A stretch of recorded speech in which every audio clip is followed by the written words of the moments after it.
Dear students, Assalamu alaikum. Hope you are well. So, I am recording this lecture on critical discourse analysis by Norman Fairclough with special reference to English novels or short stories. तो सबसे पहले हम समझ लेते हैं कि critical discourse analysis क्या होता है।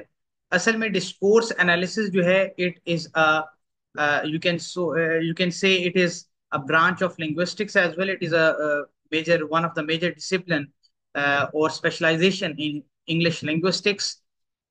जब हम पढ़ते हैं लिंग्विस्टिक्स को और जितने भी हम सब्जेक्ट्स को या ब्रांचेस को या सब कोर्सेज को डील करते हैं, सबसे पहले हम देखते हैं मॉर्फोलॉजी होता है हमारे पास, जहाँ पे हम टेक्स्ट को स्टडी करते हैं। किसी भी लिटरेरी टेक्स्ट को हम स्टडी करते हैं वर्ड्स के लेवल पे, तो उसको हम कहते हैं मॉर्फोलॉजी। ठीक है।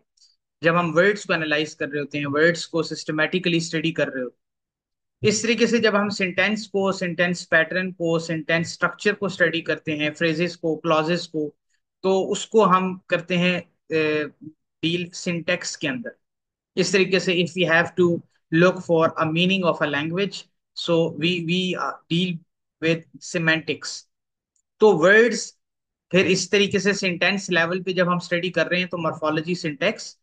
और जब हम मीनिंग्स के लेवल पे काम कर रहे होते हैं, लिंग्विस्टिक एनालिसिस कर रहे होते हैं किसी लिटरेरी टेक्स्ट का या टेक्स्ट का, तो उस वक्त हम सिमेंटिक्स की तरफ देखते हैं। लेकिन जब हमने बियॉन्ड सेंटेंस लेवल जाना है, एक ब्रॉडर पर्सपेक्टिव को देखना है, एक नैरेटिव को देखना है, तो एक डिस्कोर्स को देखना है, तो हम उसका टेक्स्ट का करते हैं डिस्कोर्स एनालिसिस। अब डिस्कोर्स एनालिसिस इसलिए किया जाता है ताकि आप माइक्रो से मैक्रो लेवल तक जा सके। माइक्रो का मतलब होता है बिल्कुल micro level. You have to read between the lines. ठीक है। You have to read between the lines things which are not clear, things which are not visible directly, but you interpret the text, and you have to read between the lines, जो एक literature के या scholar को या humanities के scholar को से expect किया जाता है कि that such a student or such a scholar must be able to read between the lines, that what author intends to say, or what is the meaning behind what is being said or what is being written in the text. तो Norman Fairclough जो है, he is considered to be one of the founding members और leading figure in the field of critical discourse analysis. और इसका एक बड़ा famous जो है वो एक मॉडल है, three dimensional model, language and power के नाम से। इसका जो मेजर, आई आई सपोज कि इसका जो मेजर वर्क है वो है लैंग्वेज एंड पावर। उसके अंदर इसने इस पे बात की है। तो इसको 3D मॉडल या थ्री डायमेंशनल मॉडल भी कहते हैं। ठीक है, कि इसने तीन चीजों पे बात की। फेयरक्लफ का मॉडल क्या कहता है, आइए इसको देखते हैं। कि Norman Fairclough CDA is a powerful interdisciplinary framework that views language as a form of social practice। मतलब ये है कि ये लैंग्वेज को कहता है कि लैंग्वेज सिर्फ मीन ऑफ कम्युनिकेशन नहीं है, बल्कि it is a form of social practice. ठीक है। It provides tools for understanding how discourse, discourse का मतलब लैंग्वेज इन यूज, जो लैंग्वेज हम अंडर ऑब्जर्वेशन होती है, मतलब कि हमारे केस में इंग्लिश लैंग्वेज है जिस पे हम काम करेंगे। हाउ डिस्कोर्स रिफ्लेक्ट्स, मतलब यहाँ पे आप कह लो कि हाउ लैंग्वेज वर्क्स, रिफ्लेक्ट्स, री इन्फोर्स और challenges power relations and ideologies in society. तो ये सिर्फ एक इंफरादी लेवल तक बात नहीं है कि राइटर क्या कहना चाहता है, रीडर क्या समझता है, नहीं, बल्कि एक बड़े पर्सपेक्टिव पे स्टडी की जाती है कि राइटर का जो काम है, जो आप शॉर्ट स्टोरी पढ़ते हो, ड्रामा पढ़ते हो, पोइम पढ़ते हो या नॉवल पढ़ते हो, उसका एक ब्रॉडर पर्सपेक्टिव क्या है, ये हमें बताता है क्रिटिकल डिस्कोर्स एनालिसिस। और हम आगे चल के देखेंगे इसको कि कैसे एक माइक्रो लेवल से आप मैक्रो लेवल तक चले जाते हैं, माइक्रो से मैक्रो की तरफ। मैक्रो बड़े को कहा जाता है। तो CDA is particularly useful in literature where authors often embed ideological meanings within text. अक्सर जो लिटरेचर है वो पॉलिटिकल लिखा जाता है, उसके पीछे कोई नजरिया होता है। फॉर एग्जाम्पल, अगर आप एक फेमिनिस्ट राइटर को देखो, जैसे हम एग्जाम्पल देखते हैं जेन ऑस्टन की। जेन ऑस्टन जो है वो इंग्लिश की बड़ी फेमस राइटर है, इंग्लिश नॉवेलिस्ट है। और उसको कहा जाता है कि फेमिनिज्म की जो तहरीकें हैं वो तो आजकल के वक्तों में आपको सामने मिलती हैं, मतलब 20th सेंचुरी में जो एक पीक का time. So she was a feminist before feminism, even feminism. She was writing for women right, she was writing, she was representing women of that Victorian society. तो अब उसके जब आप नॉवल को देखते हो तो आप उसका, वो लिखती है खवातीन के बारे में। तो पसे आप कह लो कि एक नॉवल पसे पर्दा जो है वो एक आइडियोलॉजी है, एक नजरिया है, और राइटर जब लिख रहा होता है तो उस नजरिए को एम्बेड करता है अपने किरदार की शक्ल में। अपनी वोकेबलरी जो वो यूज करता है, चॉइस ऑफ वर्ड्स, उसकी जो डिक्शन होती है, डिक्शन कहते हैं चॉइस ऑफ वर्ड्स को। तो वो जो लिख रहा होता है उसमें उसके नजरियात की झलक दिखाई देती है। अगर हम इकबाल की शायरी को पढ़ें तो इकबाल की जो फिक्र है, इकबाल की जो फिलॉसफी है, खुदी का जो फलसफा है, वो उसकी शायरी में झलकता है। अगर हम फैज को पढ़ें तो फैज का जो कम्युनिज्म और मार्क्सिज्म से वो मुतासिर है, वो उसकी शायरी में झलकता है। तो जितनी भी इंसान के नजरियात होते हैं, उसके अकायद होते हैं, उसकी आइडियोलॉजीज होती हैं, वो उसके काम में दिखती हैं। लेकिन वो कैसे दिखती हैं, इम्प्लिसिटली या एक्सप्लिसिटली? अगर तो वो एक्सप्लिसिटली लिखे कोई, तो फिर तो आप कहेंगे कि भाई ये तो देखो, ये लफ्ज है, ये लफ्ज इस चीज को रिप्रेजेंट कर रहा है, ये तो हमें समझ आ रहा है। लेकिन सम टाइम ऐसा होता है कि वो हिडन बिटवीन द लाइंस आपको इंटरप्रेट करना पड़ता है कि अच्छा, जो राइटर है वो इस आइडियोलॉजी को, इस सोशल प्रैक्टिस को री इन्फोर्स कर रहा है अपने काम के अंदर। तो उसके लिए जो है हम क्रिटिकल डिस्कोर्स एनालिसिस करते हैं। अच्छा, अब फेयर क्लफ का जो ये मॉडल है, फेयर क्लफ ने प्रपोज किया that every instance of language, मतलब कि लैंग्वेज का कोई भी जुज जो होता है, कोई भी कंपोनेंट जो होता है, एलिमेंट जो होता है, फॉर एग्जांपल स्पीच, आर्टिकल या नॉवल का कोई हिस्सा, उसको आप एनालाइज कर सकते हो एक थ्री डायमेंशनल इसका जो मॉडल है उसके साथ, जिसको इंटर रिलेटेड डायमेंशंस भी आप कहते हैं। वो थ्री डायमेंशंस कौन कौन सी हैं उसको देख लेते हैं। सबसे पहले होता है टेक्सचुअल एनालिसिस, और ब्रैकेट में लिखा हुआ है डिस्क्रिप्शन। उसके बाद है डिस्कर्सिव प्रैक्टिस, और आप पैरेंथेसिस में देखो ब्रैकेट्स में, विद इन ब्रैकेट से लिखा हुआ है इंटरप्रिटेशन। और नीचे हमारे पास तीसरे नंबर पे है सोशल प्रैक्टिस, और ब्रैकेट में है एक्सप्लेनेशन। अब आपने करना क्या होता है कि आपने टेक्स्ट उठाना होता है और उसको इन तीन लेवल्स पे आपने स्टडी करना है। उसका टेक्सचुअल एनालिसिस करना है, मतलब कि आपने उसको डिस्क्राइब करना है। उसके बाद आपने उसकी डिस्क्रिप्शन के बाद आपने डिस्कसिव प्रैक्टिस को देखना है कि how that text is produced, distributed और कंज्यूम्ड, मतलब कि उसको इंटरप्रेट करना है। उसके बाद आपने उसको एक ब्रॉडर लेवल पे जाके एक्सप्लेन करना है। ठीक है, इसके हम एग्जांपल भी देखेंगे, पहले हम इन एक एक चीजों को समझ लेते हैं। सबसे पहला जो लेवल है टेक्सुअल एनालिसिस, जिसके आगे डिस्क्रिप्शन भी लिखा हुआ है, ये सबसे माइन्यूट और माइक्रो लेवल का एनालिसिस है ये linguistic analysis. It focus on word choices, sentence structures, grammar, modality and cohesion। तो आपने देखना है कि वर्ड चॉइसेस के कौन से अल्फाज का इंतखाब किया जाता है। मतलब राइटर अगर एक इकबाल अगर अपनी एक नज्म लिख रहा है तो उसने अपने शेर में किस तरह के अल्फाज का इंतखाब किया, और फिर उसका रीजन क्या है। वर्ड चॉइसेस से मुराद होती है diction, diction of the writer. ठीक है, आपने अगर कोई आप नॉवल स्टडी करो, कोई ड्रामा स्टडी करो, कोई पोइम स्टडी करो, तो उसमें what kind of words the writer has been using in his or her writing. For example, अगर आप डिक्शन की बात करो, कुछ राइटर्स होते हैं बहुत सोफिस्टिकेटेड लैंग्वेज लिखते हैं, कुछ राइटर्स होते हैं बहुत सिंपल लैंग्वेज। वर्ड्सवर्थ कहता था रस्टिक लैंग्वेज होनी चाहिए, लोगों की जुबान होनी चाहिए। टीएस एलियट कहता है नहीं, पोइट्री जो है वो एक खास तबका है उनके लिए होनी चाहिए, तो उनकी लैंग्वेज होनी चाहिए। तो आपने देखना है कि यहाँ पे राइटर जो है कहाँ पे मेटाफर्स इस्तेमाल कर रहा है, फिगर ऑफ स्पीच इस्तेमाल कर रहा है, पर्सोनिफिकेशन आप देखो, और किस तरीके से वो लैंग्वेज कौन कौन से अल्फाज का इस्तेमाल कर रहा है। तो लेक्सिकल लेवल पे आपने स्टडी करना होता है सबसे पहले, टेक्सचुअल एनालिसिस करना होता है लेक्सिकल चॉइसेस। लेक्सिकल चॉइसेस से मुराद होता है वर्ड चॉइसेस। ठीक है, which vocabulary the writer is using. फिर आपने सेंटेंस के स्ट्रक्चर्स को देखना होता है, उसको स्टडी करना होता है। फिर आपने ग्रामर को देखना होता है कि राइटर ग्रामर किस तरह इस्तेमाल कर रहा है। ठीक है, मतलब कैसे एडजेक्टिव्स इस्तेमाल कर रहा है, कैसे एडवर्ब्स इस्तेमाल कर रहा है, कैसे वर्ब्स इस्तेमाल कर रहा है, कैसे नाउन्स इस्तेमाल कर रहा है। इसी तरीके से आपने देखना है कि वो जो लिख रहा है तो उसके आपस में लिखते हुए क्या रिदम है कि नहीं, उसका कोई ताल्लुक भी है, कोहेजन भी है कि नहीं, आपस में कोई रिलेशनशिप भी है या नहीं। तो ये सारी चीजें हमने देखी। लिटरेचर के अंदर हम देखते हैं कि हाउ मेटाफर्स, डायलॉग्स, जो दो लोगों के बीच में मुकालमा है, and narrative structure. Narrative structure का मतलब होता है जो राइटर एक स्टोरी को नरेट कर रहा है, एक शॉर्ट स्टोरी में या नॉवल में, जो राइटर कहानी सुना रहा है, नरेटर, वो किस अंदाज में सुना रहा है, और वो क्या आइडियोलॉजिकल पोजीशन ले रहा है कि नहीं ले रहा। क्या वो तबकाती निज़ाम को वाजे कर रहा है, क्या वो फेमिनिज्म को वाजे कर रहा है, औरतों के हकूक की बात हो रही है, क्या गुर्बत की बात हो रही है। अगर साइंस फिक्शन है तो क्या कौन सा थीम है जिसको रिप्रेजेंट कर रहा है। तो ये आपने टेक्सचुअल एनालिसिस करना होता है यहाँ पे पहले लेवल। आगे चल के हम इसकी एग्जांपल देखेंगे, एक बड़ा फेमस नॉवल है, उसके साथ मैं आपको इसकी एग्जांपल भी शेयर कराऊंगा। फिर आपने डिस्कर्सिव प्रैक्टिस, सेकंड आपका जो लेवल है क्रिटिकल डिस्कोर्स एनालिसिस का, वो होता है डिस्कर्सिव प्रैक्टिस, जिसको आगे पैरेंथेसिस में ब्रैकेट्स में मैंने लिखा हुआ है इंटरप्रिटेशन। पहला लेवल है माइक्रो लेवल, अब ये दरमियान का लेवल है, मीजो लेवल भी इसको कहते हैं, MESO, मीजो लेवल, या मिडल लेवल आप कहते हैं। तीसरा लेवल होगा macro level, MACRO, macro level.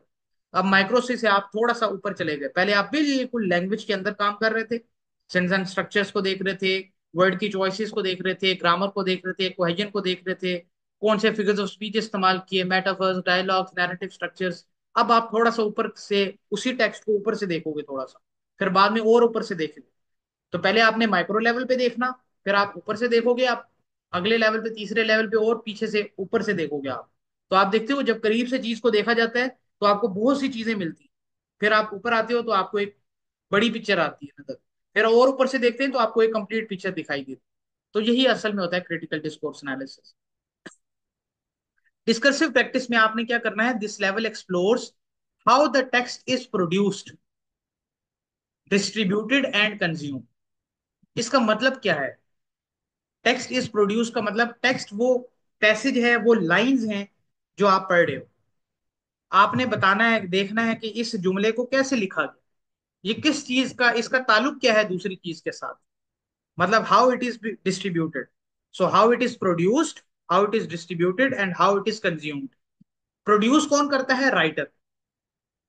Producer कौन है यहाँ पे, टेक्स्ट को प्रोड्यूस करने वाला कौन है, राइटर। कंज्यूमर कौन है, रीडर। और डिस्ट्रीब्यूटर कौन है, कि इस टेक्स्ट को किस तरीके से इस्तेमाल किया गया यहाँ। नैरेटिव टेक्निक क्या है, तरीका क्या है, स्टाइल क्या है राइटर। तरीका का मतलब कहते हैं ना कि एक वारदात होती है, एक तरीके वारदात होता है, ठीक है। तो यहाँ पे वारदात आपको उसे समझाने के लिए कह रहा हूँ कि एक वारदात करने वाला कौन है, राइटर। और तरीका ये वारदात वो क्या है, डिस्ट्रीब्यूशन। और जिसके साथ हुई है वो वारदात, वो है कंज्यूमर। तो ये तीन चीजें आपने स्टडी करनी। अब यहाँ पे क्या है, जॉनरा कन्वेंशंस। फॉर एग्जाम्पल अगर ये नॉवल है जिसको हम स्टडी कर रहे हैं, तो जॉनरा है नॉवल फिक्शन। क्या फिक्शन की जो कन्वेंशंस हैं, कन्वेंशन कहते हैं उसूल और जवाबित को, रूल्स को। तो क्या अगर एक राइटर लिख रहा है तो क्या वो फिक्शन के रूल्स को फॉलो कर रहा है या नहीं कर रहा। जॉनरा कन्वेंशन से मुराद जो भी आप जॉनरा पढ़ रहे हो, फिक्शन पढ़ रहे हो, शॉर्ट फिक्शन पढ़ रहे हो, ड्रामा पढ़ो, पोएट्री पढ़ो, तो आपने स्टडी करना होता है कि क्या राइटर जो है वो जॉनरा के रूल्स को फॉलो कर रहा है। अच्छा, फिर आपने देखना है कि उसकी नैरेटिव टेक्निक क्या है, कहानी है सुनाने का अंदाज क्या है। फिर इंटरटेक्सुअलिटी, उस टेक्स्ट का जो आप पढ़ रहे हो, जिसको आप स्टडी कर रहे हो, उसका किसी और के साथ ताल्लुक है कि नहीं, हकीकत के साथ, या किसी और लिखी हुई तहरीर के साथ उसका कोई ताल्लुक है। इंटरटेक्सुअलिटी कहते हैं दो टेक्स्ट के माबैन कोई ताल्लुक। एक टेक्स्ट जो आप स्टडी कर रहे हो, एनालाइज कर रहे हो, और कोई और टेक्स्ट हो, किसी और ने लिखा हो, किसी और जगह एग्जिस्ट करता हो, या कोई शख्सियत हो, या कोई जगह हो जिसके साथ हकीकी ताल्लुक हो, तो इसको इंटरटेक्सुअलिटी कहते हैं। और रीडर पोजीशनिंग, के रीडर की क्या पोजीशन, रीडर से मुराद आपकी क्या पोजीशन है, आम कारी पढ़ने वाला जो है उसकी क्या पोजीशन है उस टेक्स्ट की। उसके बाद आपने रिलेशनशिप बताना है, ऑथोरियल इंटेंशन एंड ऑडियंस रिसेप्शन, कि भाई राइटर क्या कहना चाहता है आपके नजदीक, राइटर क्या कहना चाहता है, और रीडर क्या रिसीव कर रहा है, रीडर को क्या, वो रीडर कैसे उसको समझ रहा है। तो ये ताल्लुक जो है, ये रिलेशन है, ये भी इसी हिस्से में आप डिस्कसिव प्रैक्टिस में एनालाइज करते हैं। और फिर आपके पास आ जाता है कि essential for understanding how text participate in और रेजिस्ट डोमिनेंट डिस्कोर्सेस। चलो इस चीज को भी फिलहाल साइड पे रख लो, हम आगे चलते हैं सोशल प्रैक्टिस में। अब आप थोड़ा और ऊपर से मैक्रो लेवल पे आके, ब्रॉडर लेवल पे आके, या मैक्रो लेवल पे आके उस चीज को देखो। This level analyses the broader social, historical and institutional context of the discourse, मतलब मेन जो आइडियोलॉजी है ये उसको रिप्रेजेंट करता है।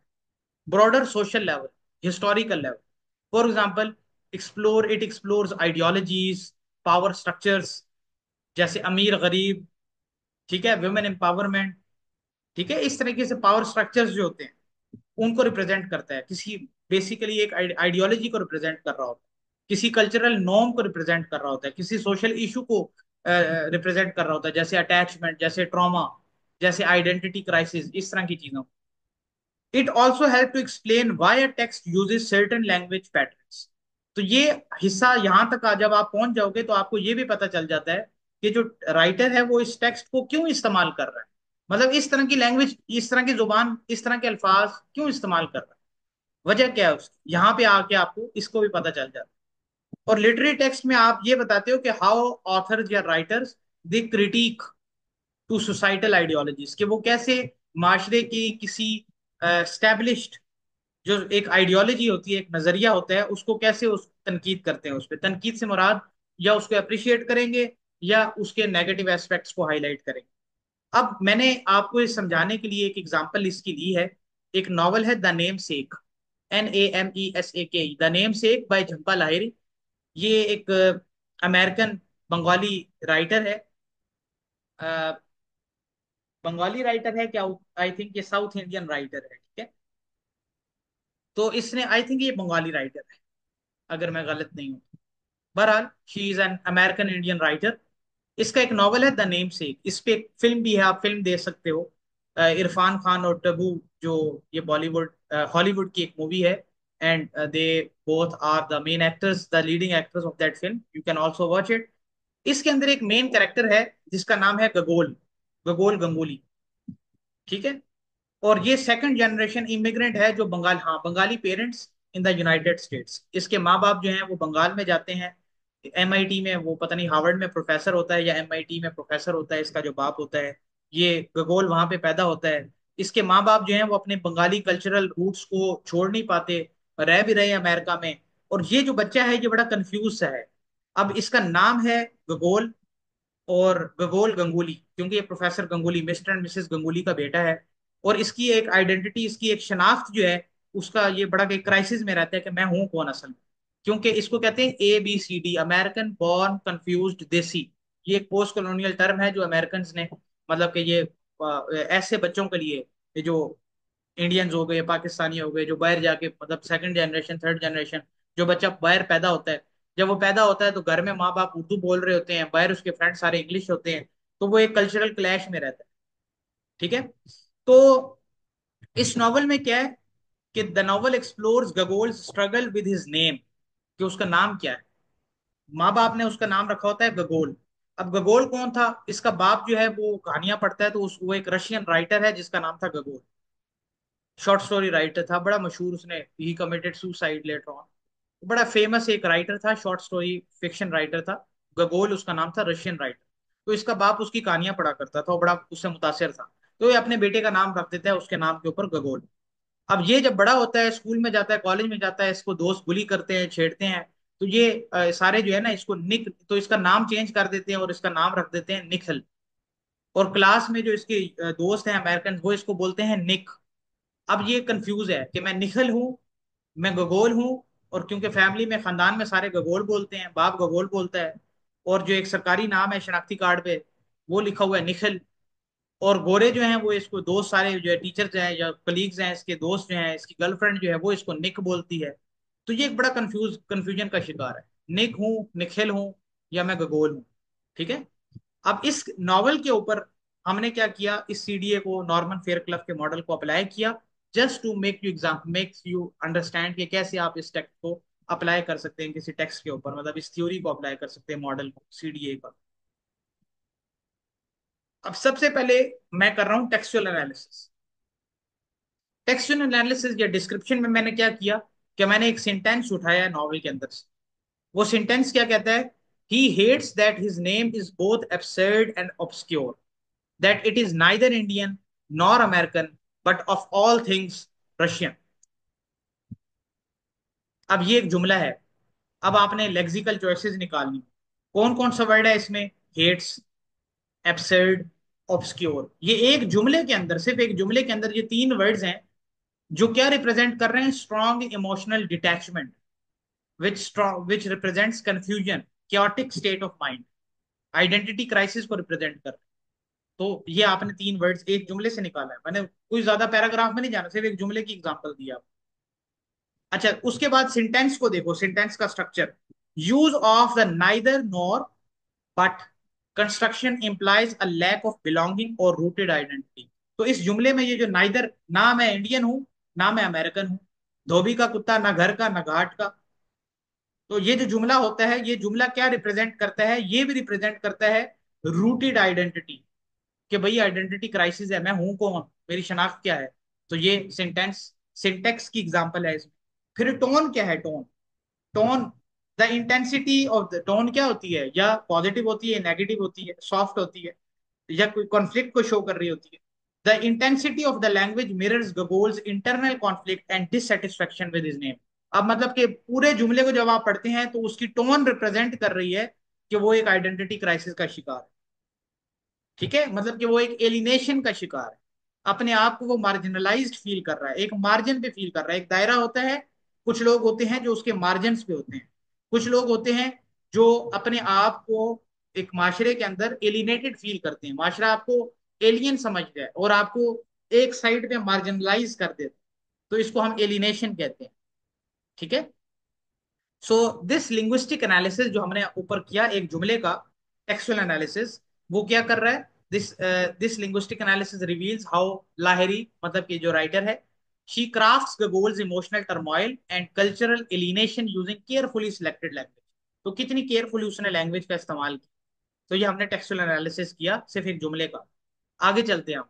अब डिस्कर्सिव प्रैक्टिस में हमने थोड़ा सा और ऊपर से उसको देखना है, मैक्रो लेवल, मिडिल लेवल पे देखना। अब this novel belongs to the genre, मैंने आपको बताया था यॉनरा कन्वेंशंस। तो ये कौन सा यॉनरा है, डायस्पोरिक, और ये coming of age narrative in immigrant context, ये यॉनरा है। ठीक है। तो आपका जो भी यॉनरा है आप उसको आराम से नेट पे स्टडी कर लो। आप जब जिस भी नॉवल पे शॉर्ट स्टोरी को काम कर रहे हो तो आप उसको लिखो गूगल पे जाके कि कौन सा यॉनरा है, आपको यॉनरा का पता चल जाएगा। उसके बाद लाहिरी यूजेस इंटरटेक्सुअलिटी। इंटरटेक्सुअलिटी मैंने आपको बताया था कि आपके टेक्स्ट का किसी और टेक्स्ट के साथ या किसी हकीकत के साथ कोई ताल्लुक है या नहीं, रिलेशन आपस में, कोई सिमिलैरिटी, कोई डिफरेंस, किसी चीज के साथ अगर आप कंपैरिजन कर सकते हो या नहीं। तो ये इंटरटेक्सुअलिटी है। मैंने आपको पहले ये बताया कि रेफरेंस टू रशियन ऑथर जिसका नाम था Nikolai Gogol, to symbolize Gogol's foreignness with foreignness. ठीक है। अब फॉरेननेस क्या है, कि मैं यहाँ पे फॉरेनर हूँ, ना अमेरिका मेरा है ना बांग्लादेश मेरा है ना इंडिया मेरा है, मैं कौन हूं भाई। ठीक है। तो ये एक कॉन्फ्लिक्ट का शिकार है। उसके बाद आप देखो कि थर्ड पर्सन नॉवल इस्तेमाल किया, थर्ड पर्सन नैरेटिव इसमें इस्तेमाल किया कि which allows readers to closely follow Gogol's internal dialogue. तो आप भी इसमें बता सकते हो आपकी स्टोरी में नैरेटिव कौन सा इस्तेमाल हुआ है, फर्स्ट पर्सन हुआ है, थर्ड पर्सन हुआ है।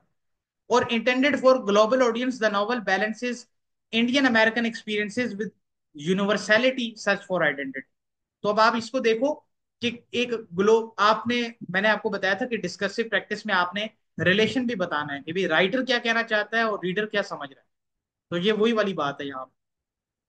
सो दिस लेवल, मतलब कि जो सेकंड लेवल है, it shows that the writer, she draws on existing discourse of immigration, cultural hybridity and naming to construct Gogol's identity crisis. तो ये वेल स्टेब्लिश कुछ थ्योरीज होती हैं। आपने, मैंने जिस तरह आइडेंटिटी को फोकस किया है, आप अपनी जब स्टोरीज को पढ़ोगे तो आप उसमें से कोई एक थीम निकालोगे, आपका फोकस वो होगा, आप उस पर काम कर सकते। फिर है सोशल प्रैक्टिस। सोशल प्रैक्टिस में आपने देखना है कि यहाँ पे ये और ब्रॉडर लेवल पे आप जाके स्टडी कर।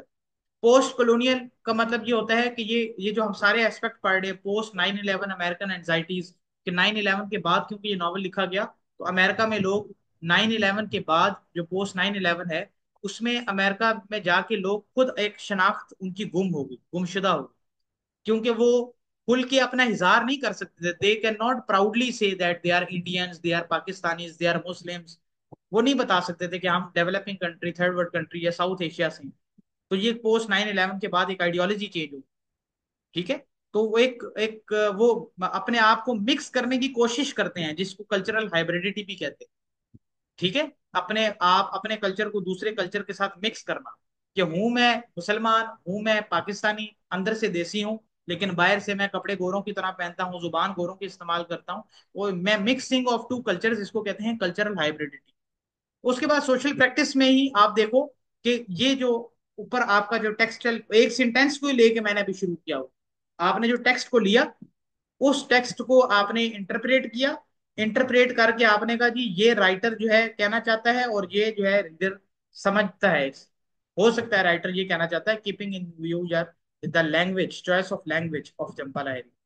तो उसके बाद आपने सोशल प्रैक्टिस में आके एक ब्रॉडर लेवल से आप चीजों को देख रहे हो कि ये जो जुमला है, एक जुमला ये जो मैंने ऊपर लिखा है, ये जुमला किस चीज को रिप्रेजेंट कर रहा है। अब आपने एक नॉवल पे काम करना है, आपने एक ड्रामा पे काम करना है, आपने पोएम्स पे काम करना है, आपने शॉर्ट स्टोरी पे काम करना है, तो आपने क्या करना है, आपने कुछ सेंटेंसेस उठाने हैं, 5 से 6 सेंटेंसेस उठाने हैं जो उस एक थीम को डिस्क्राइब कर रहे हो, जो थीम आपने निकाली हुई। एक से ज्यादा थीम्स भी आप निकाल सकते हो। आप पूरी स्टोरी को भी एनालाइज कर सकते हो, और आप कोई 2-3 थीम्स निकाल लो, उनको भी एनालाइज कर सकते हो। कैसे करोगे कि एक ये टेक्स्ट आपने एक एग्जांपल उठाई, एक सेंटेंस उठाया, आपने इसी सेंटेंस पे पहले टेक्सचुअल एनालिसिस किया, फिर keeping in view the textual analysis इसी सेंटेंस को इंटरप्रेट किया, डिस्कर्सिव प्रैक्टिस, और फिर इसी सेंटेंस के ऊपर आपने सोशल प्रैक्टिस भी करनी है। फिर आपका पैसेज या सेंटेंस नंबर 2 आ जाएगा, फिर उसका टेक्सचुअल एनालिसिस, फिर उसके डिस्कसिव प्रैक्टिस, फिर उसका सोशल एनालिसिस। उसके बाद आपका टेक्स्ट 3 आ जाएगा। ठीक है। अगर आप कोई पूरे पैसेजेस लेना चाहते हो, पूरे पूरे पैराग्राफ, तो आप पैराग्राफ ले लो, आप पैराग्राफ 1 ले लो। पैसेज, सिलेक्टेड पैसेज, पूरी स्टोरी करने की जरूरत नहीं है, पूरा नॉवल करने की जरूरत नहीं है। आप पैसेज 1 पूरा पैराग्राफ ले आ जाएगा, आपका एक पैसेज आ जाएगा, 5-6 जुमले होंगे उसमें। ठीक है। उसके बाद उसका टेक्सचुअल एनालिसिस, उसका आपने डिस्कर्सिव प्रैक्टिस, फिर आपने सोशल प्रैक्टिस, इस तरीके से आप उसको करते जाओ। और एक ही को वो क्या रिप्रेजेंट कर रहा है, अब ये सिर्फ एक छोटी सी एग्जांपल आपको दी है, जो क्या रिप्रेजेंट कर रहा है कि post colonial and post 9/11 American anxieties को रिप्रेजेंट कर रहा है। Number 2, ideology of cultural essentialism where identity is expected to be. ये क्योंकि सिर्फ आपको समझाने के लिए मैंने एग्जांपल दी हुई है, हो सकता है इन बहुत सी चीजों से आप फेमिलियर ना हो इस लेवल पे, क्योंकि ये लिटरेचर की टर्मिनोलॉजी है, पोस्ट कॉलोनियल लिटरेचर। उसके बाद इसने वेस्टर्न नॉर्म्स और इंडिविजुअलिज्म को भी चैलेंज किया। तो दिस लेवल, मतलब कि जो आखिरी लेवल है, it links Gogol's personal experiences to larger larger cultural and political structure. जैसे मैंने आपको बताया, जैसे माइग्रेशन पॉलिसीज क्या हैं, सख्त पॉलिसीज हैं, बाहर से जो माइग्रेशन करके अमेरिका जाता है, वो आपकी इतनी चेकिंग शेकिंग क्यों करते हैं भाई, क्यों आपको टेररिस्ट समझते हैं, क्यों इस्लामोफोबिया है वहां पे, और इस तरह की चीजें हैं। अब ये बहुत बड़ी पॉलिसीज हैं। हम साउथ एशियन को, even we are not, even if we are not Pakistani, we are not Muslim, even then they are not respected, they are not treated equally. एक रेसिज्म है उनके यहाँ, एक जनरेशनल टेंशन है वहां पे, तो माइग्रेशन पॉलिसी सख्त होती हैं, तो ये सब कुछ वहां पे आप हमें फेस करना पड़ता है। अच्छा, अब इसको क्यों इस्तेमाल करते हैं हम, ये बहुत इंपॉर्टेंट क्वेश्चन है, आपसे पूछा जा सकता है, आपने जस्टिफाई करना है कि वाई दिस अप्रोच, मतलब नॉर्मन फेयर क्लब का सीडीए का ही मॉडल क्यों इस्तेमाल करते हैं। It bridges the gap between the text and the context. Context क्या है, जिस कॉन्टेक्स्ट में ये टेक्स्ट लिखा गया है, तो ये आपको एक होलिस्टिक व्यू देता है लिटरेचर, एक होल व्यू देता है लिटरेचर का, कि क्या कॉन्टेक्स्ट है जिसके अंदर ये टेक्स्ट लिखा गया, ये स्टोरी लिखी गई, ये ड्रामा या नॉवल लिखा गया, ये पोइम लिखी गई। It also reveals implicit ideologies that shape characters, plots and settings. तो ये वो उन आइडियोलॉजीज के बारे में भी बताता है जो छुपी हुई होती है, एक्सप्लिसिट होता है ओपन नहीं, इम्प्लिसिट जो छुपी होती है बिटवीन द लाइंस। तो ये आपको बताता है कि वो आइडियोलॉजीज जिनकी वजह से राइटर जो होता है वो कैरेक्टर्स को डेवलप करता है, प्लॉट को, कहानी को मतलब डेवलप करता है, सेटिंग्स को डेवलप करता है। It also provide a structured and multi layered framework for thesis writing. जैसे पेपर आप लोगों ने लिखना है, या आप लोग थीसिस के स्टूडेंट्स हैं तो थीसिस लिखेंगे, तो और दूसरा ये है कि हाउ लिटरेचर रिफ्लेक्ट्स और रजिस्ट डोमिनेंट आइडियोलॉजीज, कि कैसे लिटरेचर जो है वो रिस्पॉन्ड करता है जो हमारी जिंदगी में या हमारे माशरे में इर्द गिर्द जो डोमिनेंट नजरियात होते हैं, आइडियोलॉजीज होती हैं, पावरफुल स्ट्रक्चर्स होते हैं, उनको लिटरेचर कैसे रिस्पॉन्ड करता है। तो उसके लिए भी हम इस फेयर क्लब के इस मॉडल को इस्तेमाल करते हैं, जो एक बहुत ही निहायत ही इफेक्टिव अप्रोच है लिटरेरी एनालिसिस के लिए। अच्छा, अब जब आपने इसको लिखने बैठना है, जब आपने लिखना कैसे है, तो सबसे पहले आप इसको अपने इंट्रोडक्शन के अंदर, जो आपका इंट्रोडक्शन का सेक्शन होता है रिसर्च में, अगर if you want to write a paper or a thesis dissertation, तो आपने सबसे पहले इस थीम को बताना है यहाँ पे मैंने एग्जांपल आइडेंटिटी क्राइसिस की दी हुई है, आपका जो अपना थीम आपने डिसाइड किया होगा आपने उसको बताना है। आपने research questions, objectives, research problem और ये वो सारी चीजें जो आपको मैंने बताई हैं। और ब्रीफली मेंशन करना है आपने इंट्रोडक्शन के अंदर फेयर क्लब को, अपने इंट्रोडक्शन के चैप्टर के अंदर या सेक्शन के अंदर। उसके बाद लिटरेचर रिव्यू में आपने अपने जो आपका जो नॉवल या स्टडी, आपकी जो शॉर्ट स्टोरीज होंगी, राइटर्स होंगे, उनके बारे में आपने डिटेल में, इस पे मैंने वीडियोस बनाई हुई है, लिटरेचर रिव्यू में क्या लिखते हैं, रिसर्च गैप्स में क्या चीजें लिखते हैं, ये सारी चीजों पे आपको वीडियो मैंने बताई हैं। ठीक है। जो इंपॉर्टेंट चीजें हैं वो ये वाली हैं आपके। सबसे पहले मेथोडोलॉजी। मेथोडोलॉजी में लिटरेचर रिव्यू के बाद लिखते हैं आपने यहाँ पे जस्टिफिकेशन देनी है कि आपका जो सीडीए है वो क्वालिटेटिव मेथड है। ठीक है। और आपने जस्टिफाई करना है कि आप इस मेथड को क्यों इस्तेमाल कर रहे हो, जैसे मैंने आपको ऊपर बताया भी है कि क्या रीजन होता है इसको इस्तेमाल करने का, क्या फायदा होता है इसका। उसके बाद आपने इस थ्री डायमेंशनल मॉडल को एक्सप्लेन करना है। ये जो तीन स्टेप्स मैंने आपको बताए हैं, इनको आपने अपने वर्ड्स में डिस्क्राइब करना है, एक्सप्लेन करना है। एंड फिर आपने बताना है कि हाउ डाटा, मतलब जो भी आप नॉवल के या शॉर्ट स्टोरीज की चीजें लेके आओगे, how they are selected, randomly select करोगे या खास तौर पे सिर्फ उन लाइंस को आपने उठाना है। फॉर एग्जाम्पल मैं आपको कहता हूं कि आपने थीम ऑफ डेथ, उसको आप किसी भी स्टोरी, एक मेरी स्टोरी है लेट सपोज, एक कहानी मैंने लिखी लव इन्फिनिटी, उसके अंदर आपने थीम ऑफ डेथ को डिस्क्राइब करना है। तो आप मेरी स्टोरी से सिर्फ वो वाले जुमले उठाओगे जो डेथ को डिस्क्राइब कर रहे हैं, तो सिर्फ उनको सिलेक्ट करोगे, क्योंकि आपका फोकस किस पे है, सिर्फ एक थीम है, थीम ऑफ डेथ पे।